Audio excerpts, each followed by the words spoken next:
एक तरफ बिहार में दूसरे चरण की वोटिंग हो रही थी तो दूसरी तरफ तीसरे चरण का चुनाव प्रचार, और मोदी ने सीमांचल से ही कांग्रेस और आरजेडी को अपने रडार पर ले लिया। साथियों,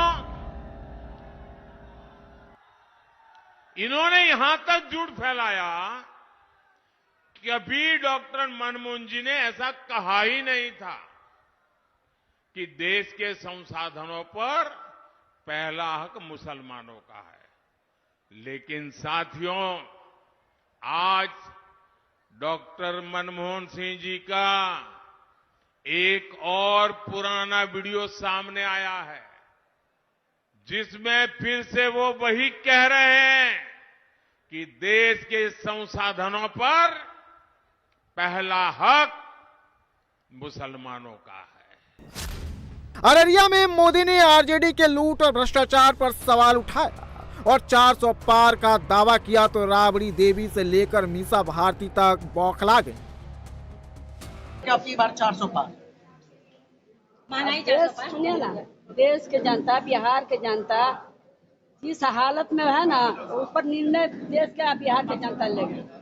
कहने से नहीं होता है। चाहे हम कह देंगे कि हम पार हो जाएंगे तो नहीं पार होंगे, जनता पार करेगी। जनता से टक्कर है, सरकार बीजेपी से, जनता से, देश के जनता से टक्कर। जिस तरह से इंडिया गठबंधन मुद्दों को लेकर के जनता के बीच में गई है और जनता ने उन पे अपना एक भरोसा दिखाया है कि जिस तरह से 2 बार इस देश की जनता ने प्रधानमंत्री नरेंद्र मोदी जी को मौका दिया और वो नाकाम रहे, चाहे वो रोजगार का मुद्दा हो, चाहे वो पलायन का मुद्दा हो, चाहे वो महंगाई का मुद्दा हो, चाहे वो किसानों की आय दुगनी करने का मुद्दा हो, अग्निवीर का बात हो, जहाँ पे युवाओं को जो उसमें करने की बात हो, तो बिहार में कोई किसी तरह का कोई फैक्ट्री नहीं लगा है, कोई कारखाना नहीं लगा है, तो ये सब मुद्दे के साथ हम लोग गए। बिहार में दूसरे चरण में किसी भी सीट पर बीजेपी चुनाव नहीं लड़ रही है, लेकिन इसके बावजूद प्रधानमंत्री मोदी पूर्णिया में जेडीयू के समर्थन में जनसभा की। जेडीयू प्रत्याशियों के लिए वोट मांग चुके हैं ताकि मिशन 400 में 40 को जोड़ा जा सके। पूर्णिया में पप्पू यादव के बागी तेवर के कारण मुकाबला त्रिकोणीय हो गया है। जेडीयू की बागी बीमा भारती को आरजेडी ने टिकट दिया है तो पप्पू यादव ने लालू परिवार के खिलाफ मोर्चा संभाल रखा है। पप्पू यादव को हराने के लिए तेजस्वी यादव भी पूर्णिया में कैंप कर चुके हैं, लेकिन पूर्णिया में भी पप्पू यादव और एनडीए के बीच ही लड़ाई दिख रही है।